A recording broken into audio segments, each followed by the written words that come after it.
Hey everybody, my name is Adam Neely. I'm here answering all of your questions about bass and music in general, so let's get started.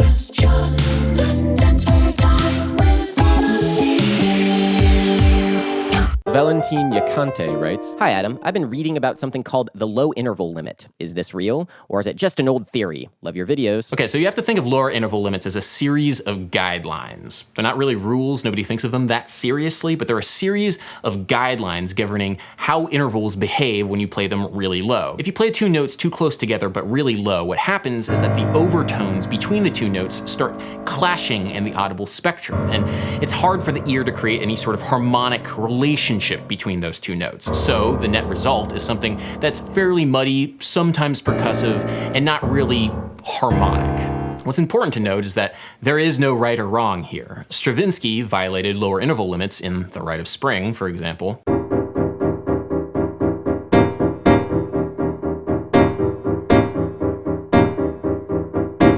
And it sounds great, super percussive, I dig it. Lower interval limits, loose guidelines as they might be, are still a useful idea for describing how we actually hear chords. Consider this F major chord, and then compare it to this one down an octave. This one sounds a little bit muddier because it contains a major third which violates the lower interval limit for major thirds. Now, what are the lower interval limits for all of the intervals? It's a little bit of a tricky question to answer. Different sources will cite different limits for different intervals, and it's not really standardized, but from my personal experience, I would recommend this general limit for a minor second, minor third, major third, perfect fourth, augmented fourth or diminished fifth, perfect fifth. You might notice that it's actually a lot lower than the other interval limits because generally speaking, you can play perfect fifths a lot lower than the other intervals before they start being too muddy. Minor sixth, minor seventh, major seventh, and then there's actually no interval limit for an octave. You can voice octaves as low as you'd like. One way you can simplify this even further is to try and not write chords or intervals where the top note of the intervals goes below roughly the D in the middle of the bass clef. This is kind of an oversimplification of it, but it's a good rule of thumb. These guidelines are very useful for arranging, especially if you haven't done a lot of arranging before. So if you have a lot of strings or a lot of horns and you want to give them different notes to play, lower interval limits can help guide you in the right direction for what notes might go well together and what notes might sound a little bit too muddy voiced certain ways. Again, I want to stress this. These are just general guidelines. Lower interval limits are teaching tools, first and foremost. Really, they're just a means of distinguishing two different kinds of sounds, harmonic sounds and muddy percussive sounds. That's all you should really use them for, and take that for what you will. Jarf510 writes, "Going back to one of your old videos, you talked about audiation. How can I improve my audiation? Are there any exercises to help?" So just the same way that you can visualize where you go to school or where you go to work or your childhood home in your mind's eye, you can audiate music that you know well in your mind's ear. So take like the Star Wars theme, for example. Try humming it in your head without actually humming it for real. Chances are, if you know the Star Wars theme, you'll be able to do that. Now, audiation, like visualization, is very much tied to memory. So if you know a song well and have heard it a million times before in the past, chances are you'll be able to audiate better than something that you don't know quite as well. So let's try this. Take a song that you know very, very well and try and recreate the recording in your head. Try to audiate it. Chances are you'll be able to recreate certain details like the lyrics to the song, the vocal melody of the song, the timbre of the singer's voice, but certain details might elude you. For example, what specifically is the bass player doing? Or the guitar player? Or the drummer?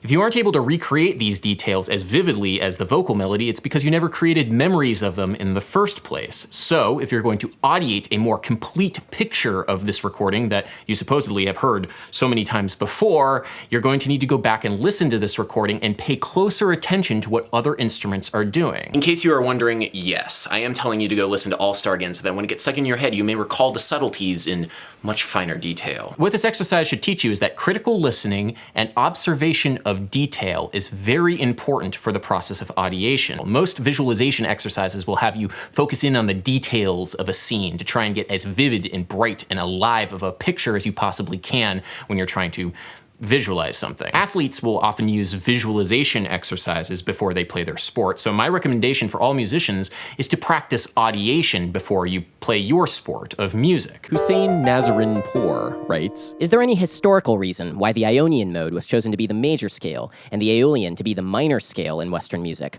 Why didn't Lydian become the major scale? Or why didn't Phrygian become the minor scale? Are these two modes somehow more harmonically sensible or pleasant than the other modes, or did it just kind of happen? So there are a lot of historical reasons why that might be with the development of tonality, the 5 chord resolving to the 1 chord, but I want to take a look at a really interesting property of the Ionian and Aeolian modes that are unique to them among the modes of the major scale. So if we take a look at the 1 major chord of the Ionian scale, let's say it's the C Ionian scale, C major in this case, we find that the notes in C major, a C major triad, don't form a tritone with any of the other notes in the C Ionian scale. C doesn't form a tritone with anything, E doesn't either, and neither does G.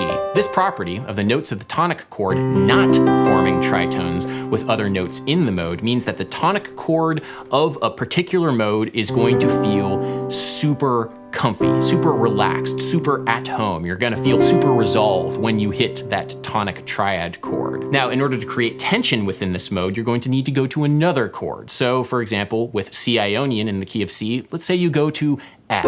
Now, F major in itself doesn't contain a tritone in it, but the note F forms a tritone with B.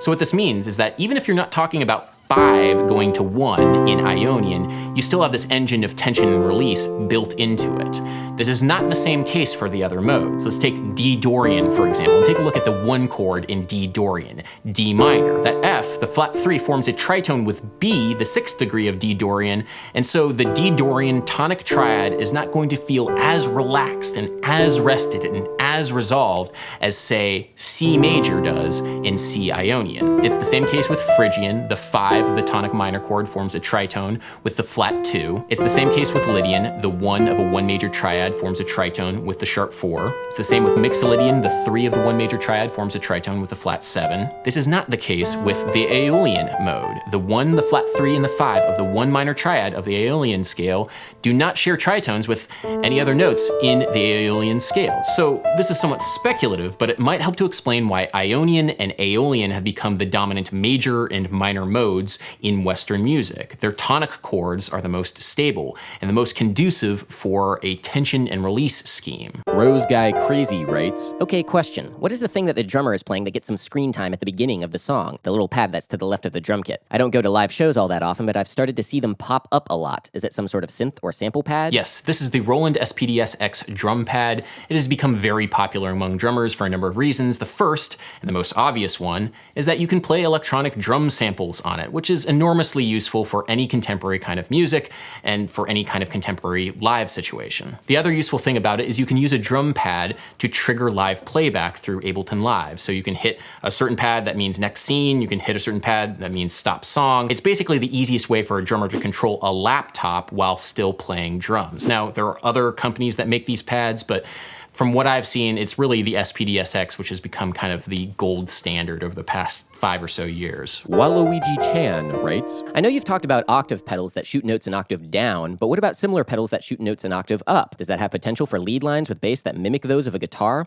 What's your opinion? Yeah, that can be kind of a cool sound. I've heard Michael League of Snarky Puppy do a couple bass solos with that sound. I think he uses the Pog in order to get that octave up. But what I've found, at least with the pedals that I've tried, is that if you electronically shift the sound of a bass guitar up an octave, it starts sounding rather thin and rather sterile and rather unmusically sharp. So the best way that I know to kind of create a round, useful tone is to mix in maybe like 50 to 60, maybe 70% of my original bass signal along with the upper octave to get this much fatter synth sort of sound. I like it. It's not for everybody and it's not perfect for every musical situation, but it has been done and I encourage you to experiment with it. Jukka Pesonen writes, would you please do a video on the super annoying Latina rhythm that's been popping in every single pop song in the past 2 years? You know, the Despacito rhythm? Yes, the reggaeton rhythm. I've heard it called dembow. I have no idea why it's called dembow, but it's the reggaeton rhythm.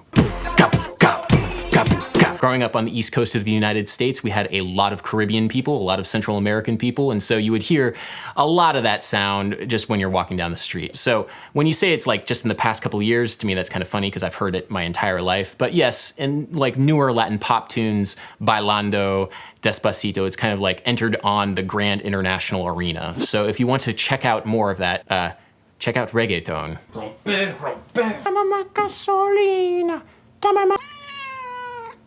Okay, I know, Despacito is not Daddy Yankee's best work. Jordan Buck writes, from the perspective of a music educator defending the education of music in school, mostly on the primary level, what argument do you think is more appropriate? Utilitarian, music is good for other academic means, or aesthetic, music is good for music, ? So as much as I would like to wax poetic about the intrinsic value of music to school administrators who are looking to cut music education programs, I don't think any of my arguments would sway them. And this is why utilitarian arguments are so common in this debate. Like, well, we should keep music in our schools because music improves math scores. Of course, I really dislike this argument because it devalues music versus other fields of study, but I still think you can have a utilitarian argument for keeping music in schools. Here it goes.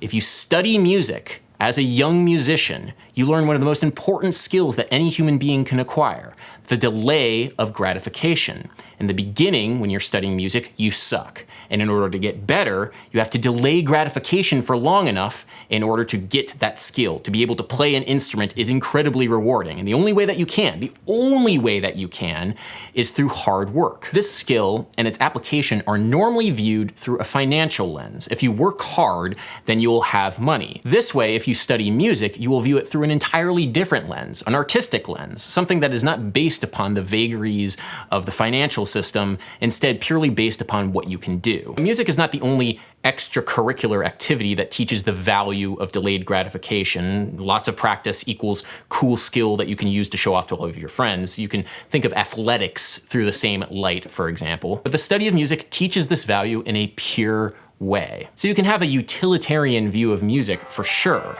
and this would be the one that I would argue. Delayed gratification can be taught in no better way than through the study of a musical instrument.